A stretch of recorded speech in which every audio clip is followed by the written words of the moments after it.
dê o like. O planeta depende disso.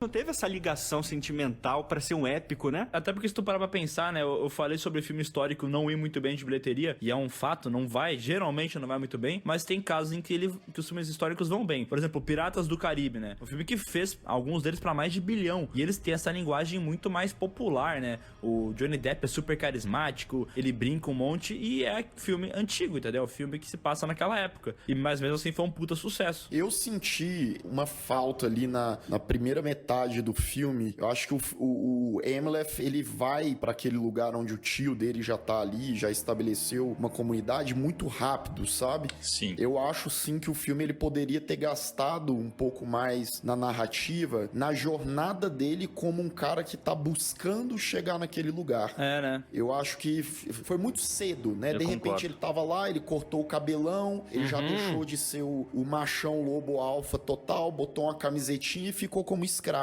Isso acontece ali por volta de meia hora de filme no máximo. Sim, ou até tu mostrar que ele tava incomodado com aquilo que ele deixou pra trás. E na real ele tava de boa. Sim. Até aparecer lá a mulher lá que aparece pra ele, falando, tu tem que voltar dele. Beleza, tô voltando. Tipo, foi rapidão, né? Exatamente. Não parece que tava incomodando aquilo que ele tinha esquecido, sabe? Mas é justamente isso que o Thiago falou, né? Que nem ele falou que tem nas sagas, né? Mas falta uma conversa, um diálogo, uma coisa que vai além, né? Tá certo que o protagonista, até tu entende ele ser quieto por tudo que ele vivenciou, então ele tem um puta trauma, né? Ele deve falar pouco mesmo, né? Mas pro público talvez falte essa conexão, né? Não, eu acho, cara. Ou então passar mais tempo, né? Talvez podia ter um contexto maior ali com o pai, né? Porque, engraçado, isso também dentro da fantasia das sagas, existe muito esse relacionamento de pai e filho, da construção do caráter do filho. Então você vai vendo um laço familiar sendo construído, porque na fantasia, né? Na história fantástica das sagas, meio que passa de pai pra filho, sabe? O lance do Berserker, então,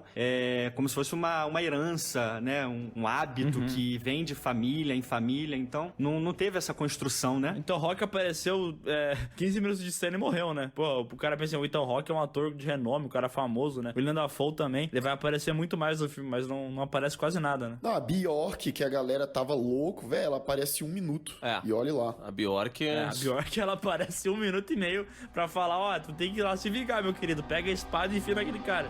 E acabou a participação dela.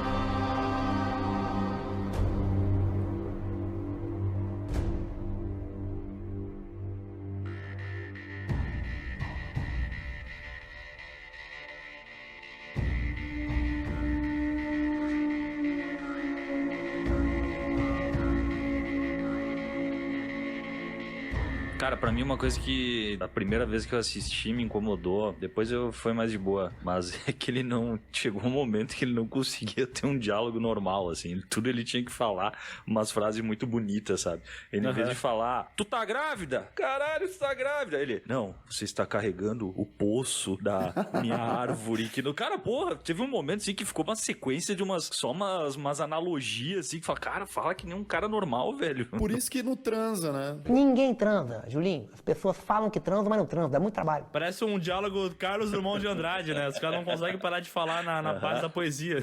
Não, e tu vê como isso também, né? Que aí talvez o Thiago possa analisar melhor e tal, mas é uma característica da filmografia do Robert Eggers, né? Que ele tenta sempre adaptar os diálogos pra que eles casem com o que era falado na época. Então a Bruxa é o mesmo esquema, né? A gente tem uns diálogos lá também, o uso de algumas palavras que atualmente já estão completamente obsoletas, né? E isso também é uma outra parada que afasta do público de massa, entendeu? Pra mim, o Robert Eggers, cara, ele é o antagonista do blockbuster, tá ligado? Em todos os detalhes que Ele fazem... Não, cara, Ele é o anti-Paul W.S. Anderson, né? Caracas. Porra. Tipo assim, a gente gosta dele por causa disso. E eu sei que quem gosta do Robert Eggers também aprecia esses detalhes, entendeu? Só que, cara, é maluquice botar 90 milhões de dólares num filme do Robert Eggers, velho. É loucura, não tem como. Pra mim o erro tá aí, cara.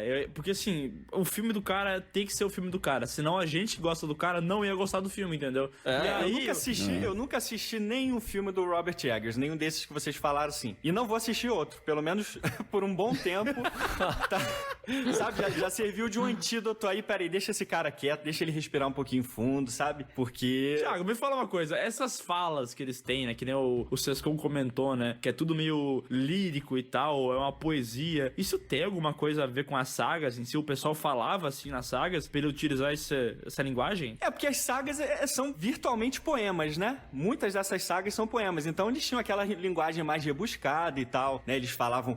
Primeiro, as sagas eram escritas por métrica, né? Então tinha as rimas, tudo bonitinho. Mas não tem como você pegar, por exemplo, um Homero e jogar pra um Troia e os caras falando como se estivessem falando dentro do poema, né? Então, realmente, isso aí é um outro problema que, você vê, eles adaptaram, se preocuparam tanto em talvez passar essa frieza histórica, né? Essa crueza, vamos dizer assim, né? E que esqueceram o lance do contágio, né? De criar uma trama que pudesse envolver a galera. Principalmente no lance dos berserkers, cara. Os berserkers, mesmo do ponto de vista das sagas, eles eram caras carismáticos. Você pega, por exemplo, o Egg e o Skalagrimson, que eu acho que era acho não, tenho certeza. O mais lendário berserker da história, né? E tipo assim, o cara, ele era deformado, ele nasceu com cabeção maior do que todo mundo. Então, tipo assim, aquilo já começou traumatizando ele, mas aí ele cresceu, sabe? Desenvolvendo brigas com seus colegas e matou alguns e cresceu desvairado. Então,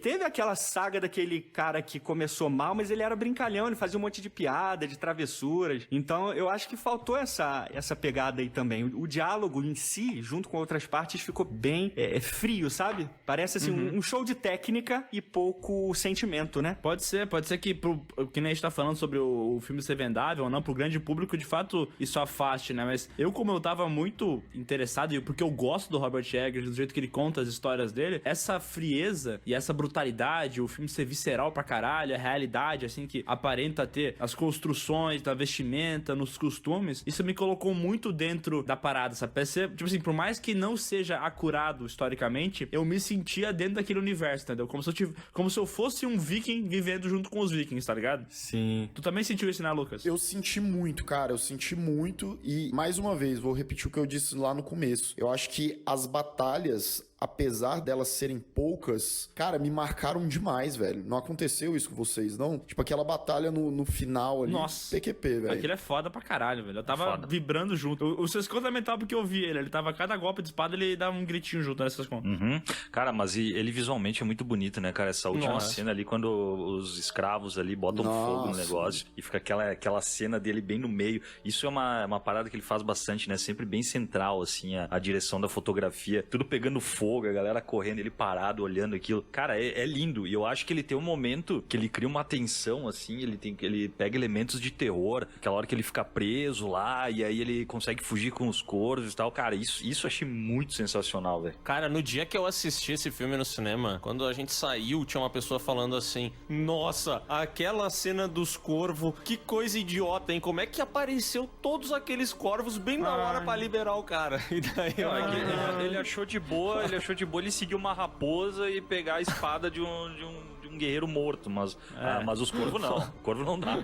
Cara. É que tá, e esse é mais um elemento que tira o filme da parada mais popular, né? Porque como ele mescla muito o lúdico com o real, ele não explica pra ti, olha, não foi o corvo. Ele até, a mina comenta, eu fui te buscar, e daí tu liga os pontos, imaginando que foi ela que soltou ele, né? Mas ele não fala, olha, aquilo ali do corvo era só imaginação. Esse monstro gigante aqui, ele não morreu e batalhou com o cara, ele só tava lá parado e ele tirou a espada. Eles não ficam explicando, entendeu? Eu nem acho que precisa ser explicado, não precisa. Mas realmente pro cara que talvez não tá tão acostumado a filmes como aquele Green Knight, que tem essa parada mais poética, realmente tu vai ver o filme e vai ficar confuso, né? Cara, uma das coisas que eu mais gostei nesse filme é essa fusão quase que natural entre o lúdico e o real. E esse real, ele é um psicológico, né? Porque todas as cenas de fantasia que acontecem, tipo a parte dos corvos, a parte que ele entra lá pra pegar a espada e batalha com um morto-vivo. Dark Souls aquilo ali, né, Lucas? Sim, Dark Souls total, porra. O lance da Valkyria, né? Quando ele tá prestes ali no leito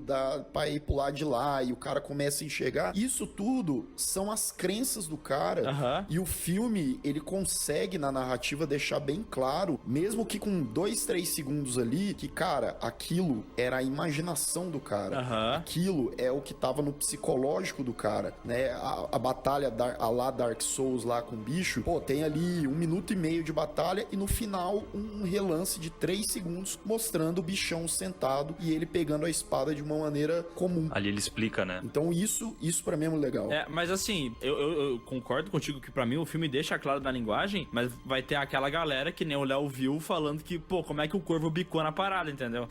Tipo assim, sempre vai ter essa galera que não se esforça tanto, né?